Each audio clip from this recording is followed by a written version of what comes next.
प्रिय विद्यार्थियों, आप सबको ई क्लास में सुस्वागत है। आज हम 9वीं कक्षा का 5वां पाठ मौसी इसके बारे में जानेंगे। पहले इस पाठ के लेखक हैं भीष्म साहनी जी। हम लेखक परिचय के बारे में जानेंगे। लेखक का नाम है भीष्म साहनी। इनका जन्म काल है अगस्त 7, 1915।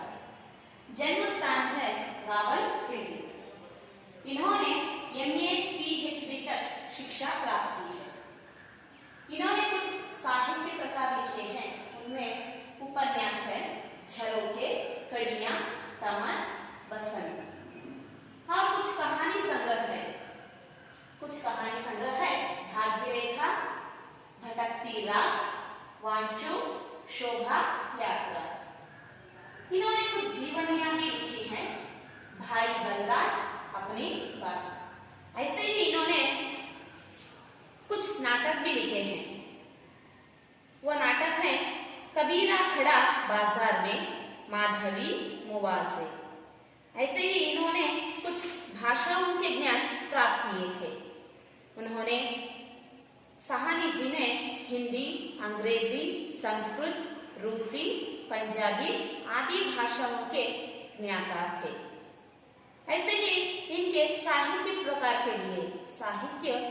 के लिए क्या हुआ है, कुछ पुरस्कार प्राप्त हुए हैं। शिरोमणि पुरस्कार, साहित्य अकादमी पुरस्कार, सोवियत लैंड नेहरू पुरस्कार इत्यादि से शोभित है।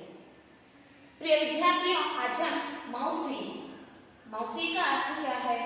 मौसी का अर्थ है माँ की बहन, यानी माँ जैसी।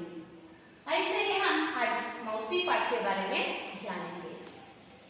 मौसी इस पाठ का आशय है बच्चे इस पाठ से निस्वार्थ सेवा मनोभाव का चित्रण प्राप्त कर सकते हैं।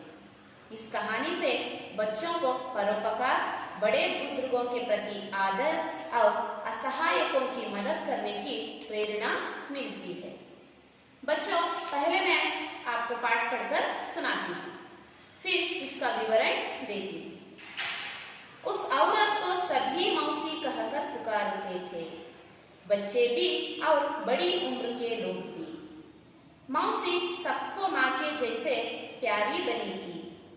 सबके सुख दुख के समय में साथ देती थी। बच्चों के लिए तो वह सेवा की मूर्ति बनी थी। बच्चे एक गांव था, वहाँ एक महिला थी। उसे सब लोग उस औरत को क्या कहकर बुला रहे थे? मौसी। कौन कौन बुला रहे थे? छोटे बच्चों से लेकर बड़े लोग तक उसे मौसी मौसी कहकर पुकार रहे थे। मौसी सबको माँ के जैसे प्यारी बनी थी। मौसी क्या थी उस गांव में? माँ के जैसे सबको प्यार करती थी। सबके सुख दुख में, गांव वालों के हर सुख दुख में क्या करती थी? मौसी भाग लेती थी। बच्चों के लिए तो वह सेवा की मूर्ति बनी थी। बच्चों के लिए तो वह बहुत प्यारी थी। उनके लिए कोई भी सेवा करती थी। प्रतिदिन दोपहर होते होते मौसी स्कूल के फाटक पर पहुंच जाती थी। जैसे ही छुट्टी की घंटी बजती, वैसे ही बच्चे भागते हुए बाहर निकलते और मौसी के कंधों पर अपने अपने बस्ता डाल देते। मोहल्ले के सभी बच्चे उसे घेरे रहते थे। प्रतिदिन मौसी दोपहर होते ही क्या करती थी? गांव में जो एक स्कूल था वहां पर जाती। वहां पर जाकर बच्चों के लिए क्या करती थी?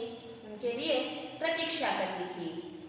अब जैसे ही स्कूल की घंटी बजती, वैसे ही बच्चे भी क्या करते थे? मौसी के पास भाग कर आते और अपने अपने बैग को क्या करते? बस्ता माने बैग उसके कंधों पर रख देते मौसी के पास, और मौसी के आसपास पूरे सारे घेरे रहते थे। दोपहर ढलने पर मौसी नीम के पेड़ तले जा पहुंची, जहां सभी बच्चे खेला करते थे। मौसी को बच्चों के साथ खेलना, उन्हें कहानियां, चुटकुले और पहेलियां सुनाना बहुत पसंद था। वह तोता तोती की कहानी, काट के घोड़े की कहानी, वीरोचित कहानी आदि सुनाती थी। और मौसी बच्चों की प्रतीक्षा में बैठती रहती थी। दोपहर होने पर भी वही रहती थी। एक नीम का पेड़ था, उस नीम के पेड़ के तले जा पहुंचती और बच्चों के साथ खेलती कूदती कौन? मौसी। मौसी को बच्चों के साथ खेलना बहुत पसंद था और उनको कहानियां सुनाना, चुटकुले सुनाना, पहेलियां बुझाना यह सब बहुत पसंद था। ऐसे ही कुछ कहानियां भी क्या करती थी मौसी बच्चों को सुनाती थी। तोता तोते की कहानी, काट के घोड़े की कहानी और वीरोचित कहानियां सुनाती थी। इसलिए मौसी बच्चों को बहुत प्यारी थी और मौसी को भी बच्चे बहुत प्यारे थे। मौसी बच्चों को खिलाने के लिए अपने पास चने, टिकिया, मूंगफली आदि कुछ ना कुछ रखती थी। प्रतिदिन मौसी क्या करती थी, बच्चों के लिए कुछ ना कुछ खाने के लिए ले जाती थी और उनको खिलाकर वह आनंद प्राप्त करती थी। वह बच्चों से अपने बेटे बेटियों जैसी प्यार करती थी। हर बच्चे को क्या करती थी, अपने बेटे और बेटियों जैसी प्यार करती थी। कौन? मौसी। एक दिन जब स्कूल की छुट्टी हुई, बच्चे बस से उठाकर बाहर निकले तो मौसी फाटक पर नहीं मिली। शाम को बच्चे खेलने के लिए निकले तो मौसी पेड़ के नीचे भी नहीं थी। किसी को भी मालूम नहीं था कि मौसी कहाँ गई है। हर रोज प्रतिदिन मौसी क्या करती थी, बच्चों के लिए स्कूल पर आकर प्रतीक्षा करती, उनके साथ खेलती कूदती और कहानियां सुनाती, कुछ खिलाती। पर एक दिन क्या हुआ, स्कूल की छुट्टी हुई तो मौसी नहीं दिखती है। दोपहर ढलने पर भी नहीं दिखती है तो बच्चे क्या करते हैं, मौसी को ढूंढते हैं, पर मौसी कहीं भी नजर नहीं आती। कई दिन बीत गए, ऐसे ही कुछ दिन बीत जाते हैं पर मौसी का कुछ पता नहीं चला। कई दिन बीत जाते हैं, मौसी नहीं दिखलाती, कहीं भी नहीं मिलती, मौसी का कुछ पता ही नहीं चलता। उसके बिना सारा मोहल्ला सूना सूना, उसके बिना क्या होता है, सारा मोहल्ला सूना सूना लगता है, स्कूल का आंगन सूना लग रहा है। एक दिन बच्चे मौसी की खोज में घूम रहे थे। एक दिन बच्चों ने क्या किया, निर्णय कर चलो हम सब मौसी को क्या करेंगे, ढूंढ लाएंगे, मौसी के बिना हमें रहा नहीं जा रहा। तभी एक मकान के अंदर से ऊंची ऊंची आवाज सुनाई दी।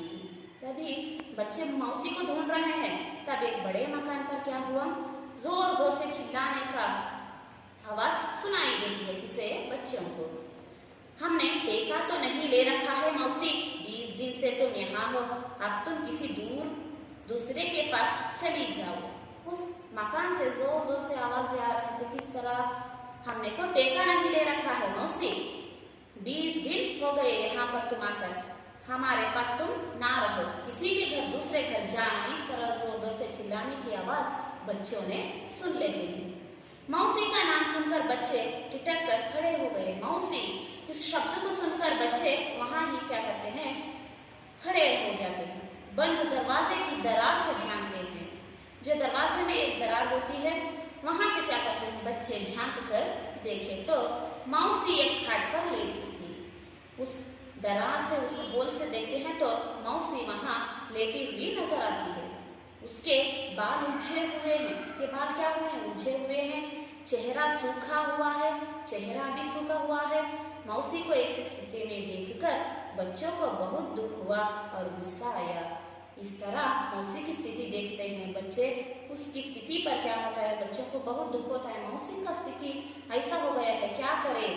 अब उस चिल्लाने वाली औरत पर क्या होता है, इनको गुस्सा आता है।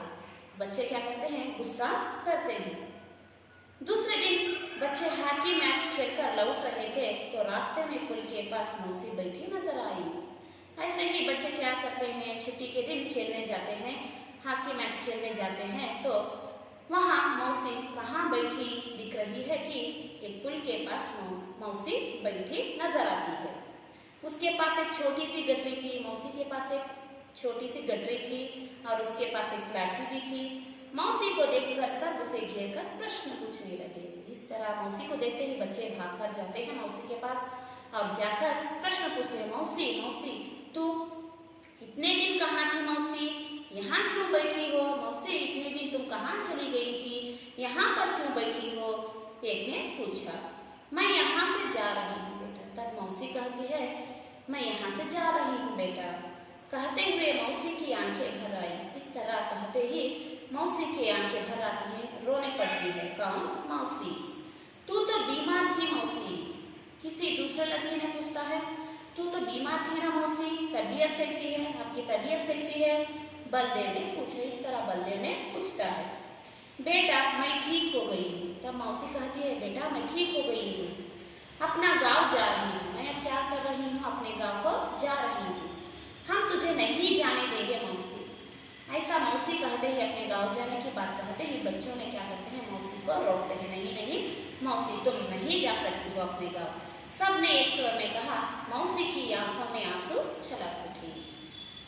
इस तरह बच्चों का प्रेम देखकर क्या करती है, मौसी की आंखों में आंसू झलक पड़ते हैं। अच्छा बच्चों, इस पठ्य भाग आपको समझ में आया होगा। इसके अगले भाग को हम अगली कक्षा में देखेंगे। धन्यवाद।